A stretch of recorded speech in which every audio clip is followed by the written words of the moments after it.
Nunca pensé que una simple reunión de exalumnos cambiaría mi vida para siempre. Esa noche, cuando volví a casa con el corazón acelerado y el olor a perfume ajeno en mi ropa, supe que algo dentro de mí había cruzado una línea invisible. Me llamo Laura, tengo 37 años, y sí, le fui infiel a mi esposo, con su mejor amigo. Todo comenzó de una forma tan inocente, si alguien me lo hubiera contado, jamás lo habría creído. Mi marido, Andrés, y yo llevábamos 12 años de matrimonio. Una vida estable, sin grandes sobresaltos, con rutinas tan marcadas que a veces podía adivinar cada uno de sus movimientos. Él se levantaba a las 6, café negro sin azúcar, camisa planchada, beso rápido y se iba. Volvía tarde, cansado, con la mirada perdida en la pantalla del teléfono. Al principio no me importaba. Yo también tenía mis rutinas, el trabajo, el gimnasio, los niños, la casa. Pero con el tiempo empecé a sentirme invisible. No porque él no me hablara, sino porque ya no me miraba como antes. No me veía. Y cuando alguien deja de verte, comienzas a buscar tu reflejo en los ojos de otros sin darte cuenta. El reencuentro con los exalumnos fue idea de mi amiga Marta. No tenía ganas de ir, pero insistió tanto que al final acepté. Me puse un vestido rojo que hacía años no usaba y, por primera vez en mucho tiempo, me sentí viva. Cuando llegué al bar, entre las risas y los abrazos, lo vi. Daniel. El mejor amigo de Andrés desde la universidad. No lo había visto en casi una década. Su sonrisa era la misma, pero su mirada era otra. Más madura, más intensa. Laura, estás igual que siempre, me dijo, y esa frase, tan simple, me atravesó. Porque hacía años que nadie me decía algo así. Esa noche hablamos durante horas. De la vida, del trabajo, de lo rápido que pasa el tiempo. Cuando mencionó a Andrés, su voz se volvió más seria. «Sigue siendo el mismo de siempre, ¿no?», preguntó. Yo sonreí con ironía. Sí, el mismo. Predecible, estable, aburrido. Daniel se rió, pero sus ojos parecían leerme el alma. No pasó nada esa noche, pero algo cambió. En los días siguientes, empezamos a hablar por mensajes. Al principio eran cosas triviales, bromas, recuerdos, tonterías. Luego vinieron los mensajes nocturnos, los más personales, los que uno no debería enviar cuando está casada. Me preguntaba si era feliz. Si alguna vez había pensado en cómo sería mi vida si las cosas hubieran sido distintas. Y yo, tonta, respondía con honestidad. Había algo en su forma de hablar, una ternura que contrastaba con la frialdad que vivía en casa. Una noche, cuando Andrés viajó por trabajo, Daniel me invitó a tomar un café. Dudé. Mucho. Pero fui. Nos encontramos en una cafetería pequeña, en el centro. Hablamos, reímos, y cuando me llevó a casa, me besó. No fue un beso impulsivo. Fue lento, seguro, lleno de algo que había olvidado sentir. Y lo peor fue que no me sentí culpable, no en ese momento. Después todo se volvió una espiral. Nos veíamos a escondidas, en hoteles discretos, en su coche, en cualquier lugar donde el mundo no pudiera encontrarnos. Cada encuentro era una mezcla de placer y culpa. Yo me repetía que lo dejaría, que solo necesitaba sentirme viva un poco más. Pero cuando uno juega con fuego, no puede controlar el incendio. Un día, Andrés me dijo que Daniel lo había invitado a un almuerzo entre amigos.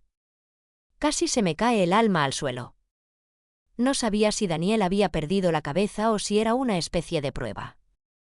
Fingí indiferencia, pero por dentro temblaba. Durante ese almuerzo, Andrés volvió a casa contento. Daniel te manda saludos, me dijo con una sonrisa. No entendí nada. Esa noche, sin embargo, Daniel me escribió, tenemos que hablar. Urgente. Fui a su casa con el corazón en la garganta. Me abrió la puerta serio, distante. Laura. Andrés sospecha algo. Me quedé helada. Él me explicó que Andrés había visto nuestros mensajes por error, que había notado mi cambio de humor, mis escapadas. Pero no sabe la verdad, agregó. Podemos arreglarlo. Me agarró de la mano y me prometió que encontraríamos una forma de salir de aquello sin herir a nadie. Lo abracé, pero dentro de mí sabía que la bomba ya estaba activada. Durante los días siguientes viví en un estado de ansiedad constante. Miraba a Andrés a los ojos y sentía que él ya lo sabía todo, pero seguía actuando como si nada pasara. Era esa calma previa a la tormenta la que te hace dudar si estás loca o si el otro está jugando contigo. Intenté cortar con Daniel. Le dije que no podía más, que esto me estaba matando, que no soportaba mentir cada día. Pero él insistía. Laura, no podemos dejarlo así. Lo nuestro no fue un error. Lo nuestro. Aquellas dos palabras se me quedaron clavadas. Lo nuestro era un secreto, una mentira que podía destruir dos vidas, pero en ese momento sonaban tan dulces que me aferré a ellas como si fueran verdad. Una noche, mientras Andrés se duchaba, escuché una notificación en su teléfono. Era un mensaje de Daniel. Mi corazón dio un salto. Dudé, pero lo abrí. El mensaje decía, todo listo para mañana. No le digas nada a Laura. Sentí que el suelo desaparecía bajo mis pies. ¿Qué era mañana? ¿Por qué no debía decirme nada? La paranoia me devoró. Pensé en 1000 escenarios, tal vez planeaban enfrentarme, tal vez se habían puesto de acuerdo para desenmascararme. O, peor aún, tal vez Daniel me estaba traicionando. No dormí en toda la noche. A la mañana siguiente, Andrés me despertó temprano. Te tengo una sorpresa, me dijo con una sonrisa que me heló. Arréglate, salimos en 1 hora. No pregunté nada. Me vestí temblando, con un nudo en la garganta. Durante el trayecto en coche, intenté mantener la calma. Andrés no dejaba de hablar, pero yo no escuchaba. Mi mente solo pensaba en Daniel, en el mensaje, en lo que iba a pasar. Cuando el coche se detuvo frente a un restaurante elegante, reconocí el lugar. Era donde Daniel solía llevarme cuando escapábamos. Sentí un escalofrío. Entramos. Y allí estaba él. Daniel, sentado en una mesa al fondo, esperándonos. Su mirada me evitaba. Andrés me tomó de la mano y me condujo hacia él.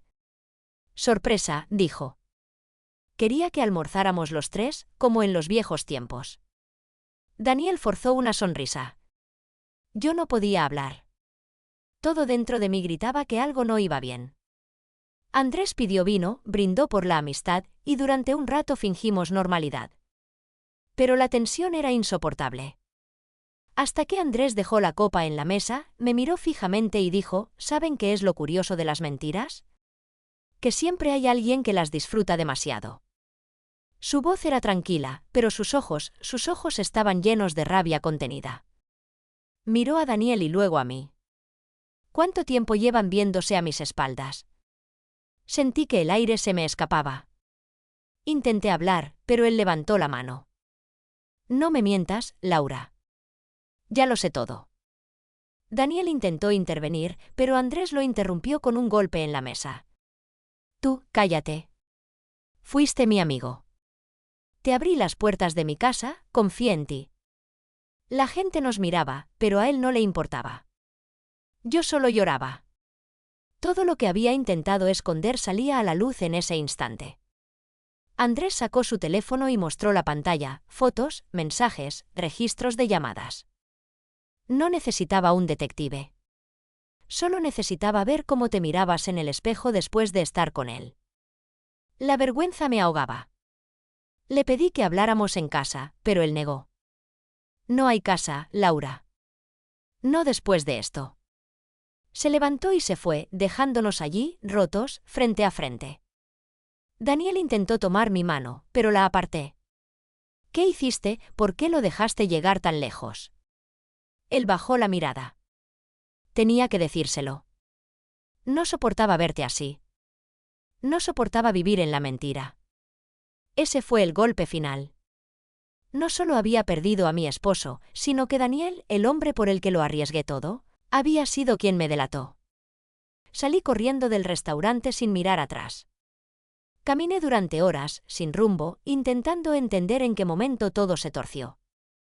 No era solo culpa ni remordimiento, era una sensación de vacío absoluto. Los días siguientes fueron un infierno.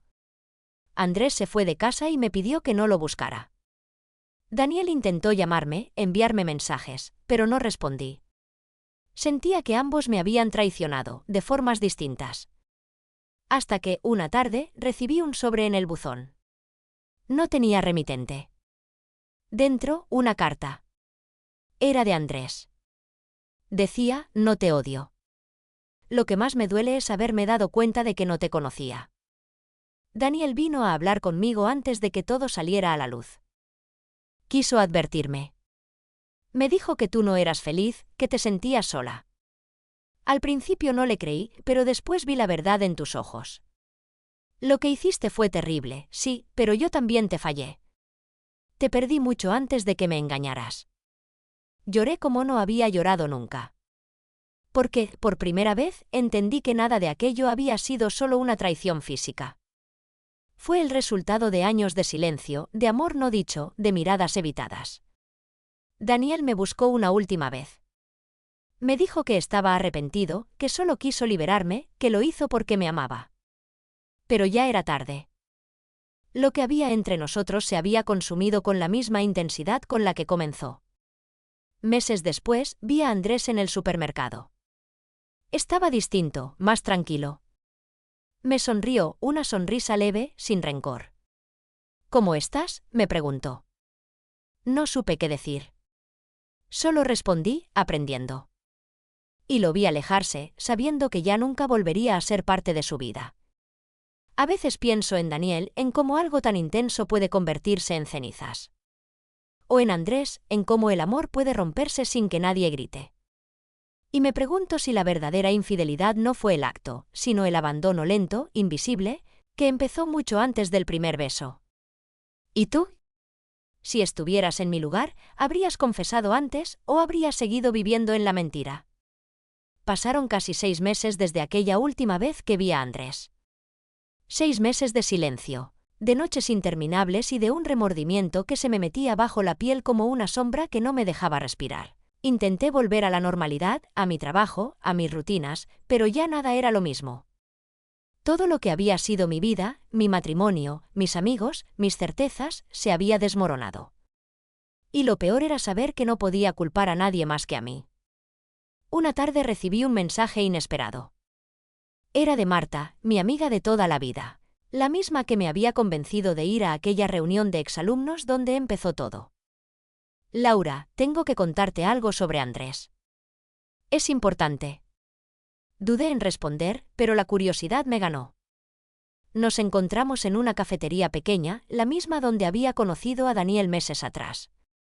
Marta llegó nerviosa. Se sentó frente a mí, con los ojos cargados de algo que no supe leer.